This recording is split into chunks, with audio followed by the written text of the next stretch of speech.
Здравствуйте, дорогие друзья! Меня зовут Владислав Тен.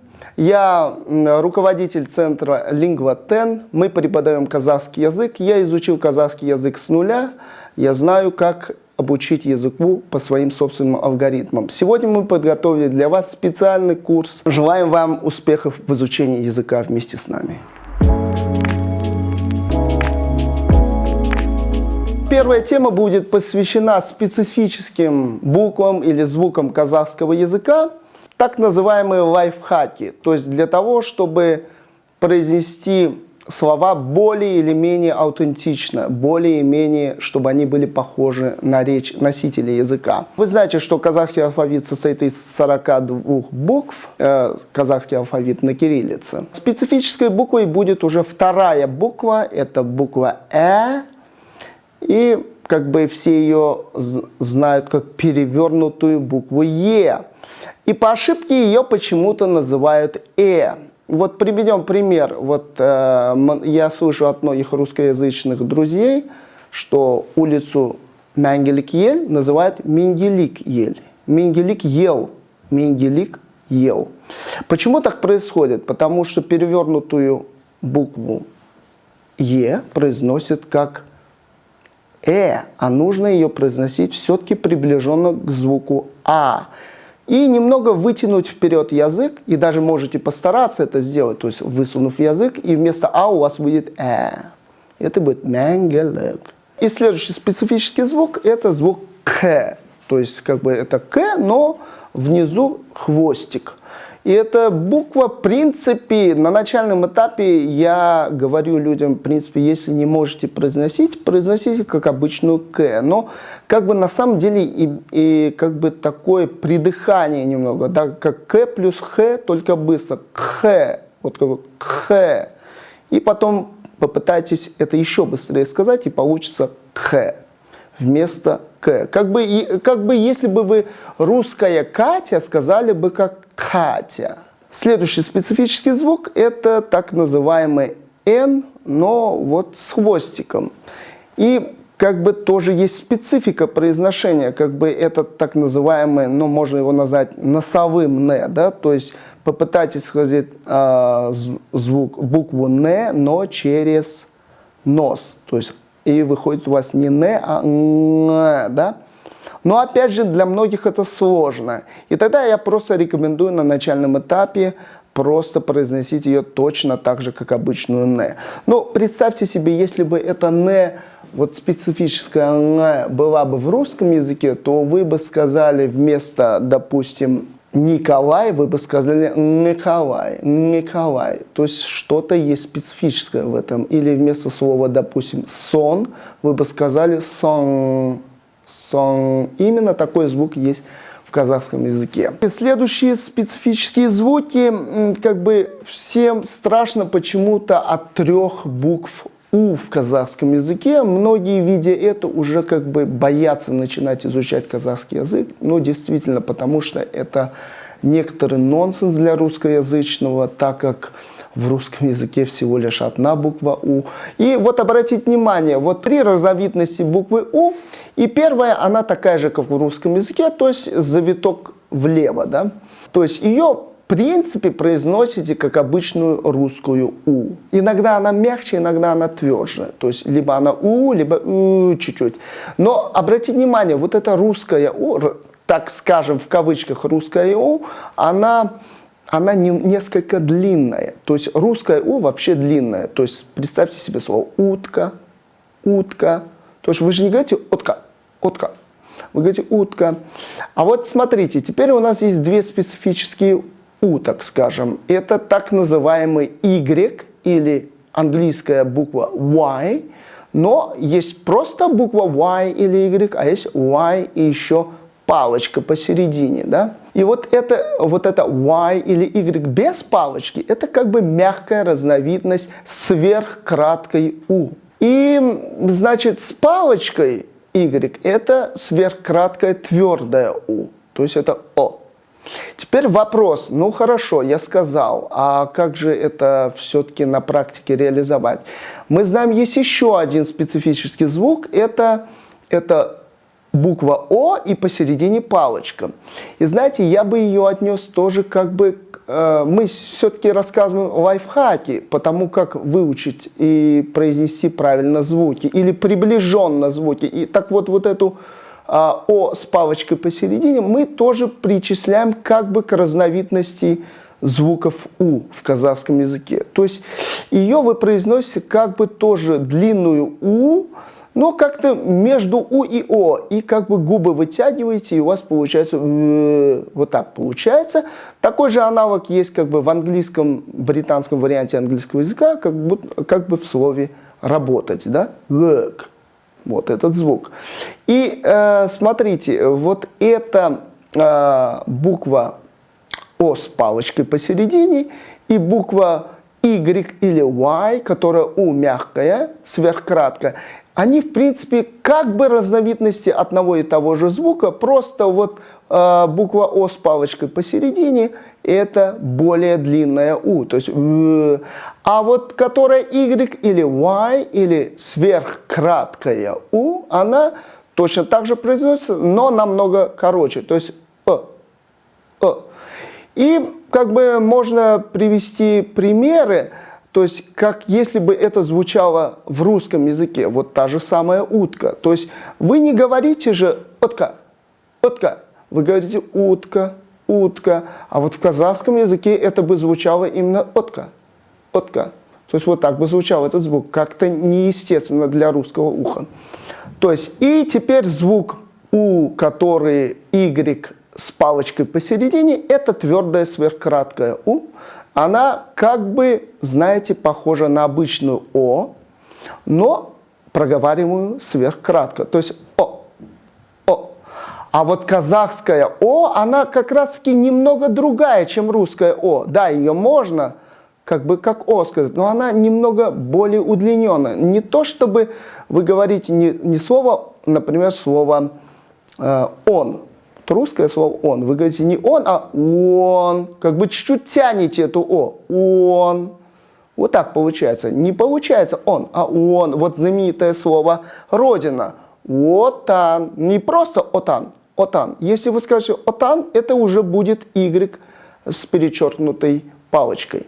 У нас сегодня получается 4 разновидности звука «у».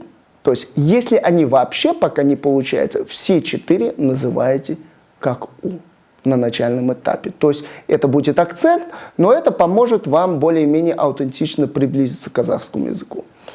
И следующий звук специфический, это последний звук, это вот как бы разновидности звука «ы». И вот вы знаете, в казахском он бывает мягкий и твердый. Вот мягкий это аналог английской буквы I, или так называемая палочка, да, любят говорить, буква палочка. Это как бы мягкая «ы», а вот которая как русская «ы», это как бы твердая «ы». Теперь вопрос, а похожи ли они на русский «ы»? На самом деле обе не похожи на русский «ы», но как бы на начальном этапе, если не получается, то обе лучше произносить как русский «ы». Но ни в коем случае букву палочку не произносить как «и». Почему-то русскоязычные носители ее ассоциируют именно со звуком «и». То есть самый лучший лайфхак для того, чтобы произнести вот эту букву «ай» или палочку, это подобие русского звука «э». Все-таки «э». И вот вы знаете, есть хорошее слово казахское «братишка», «не». Если его ошибочно произнести и подумать, что все-таки эта палочка как «и» произносится, то будет грубейший акцент, и вы произнесете «ини». Это не «ини», это «не».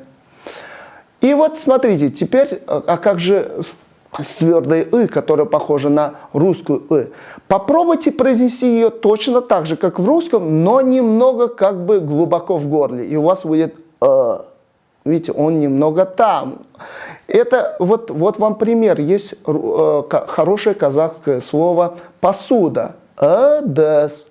То есть, если вы произнесете с русским акцентом, у вас получится «ыдыс». «Ыдыс» – это грубейший русский акцент.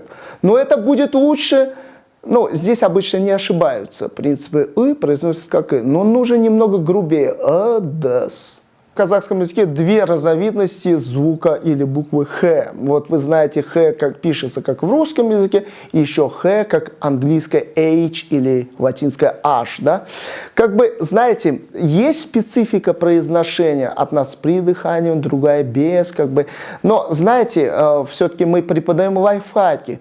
Поэтому на сегодняшний день произносите их абсолютно одинаково. Просто вам нужно будет запомнить, что где-то в очень малом количестве слов мы увидим именно букву, которая похожа на английскую H или латинскую H.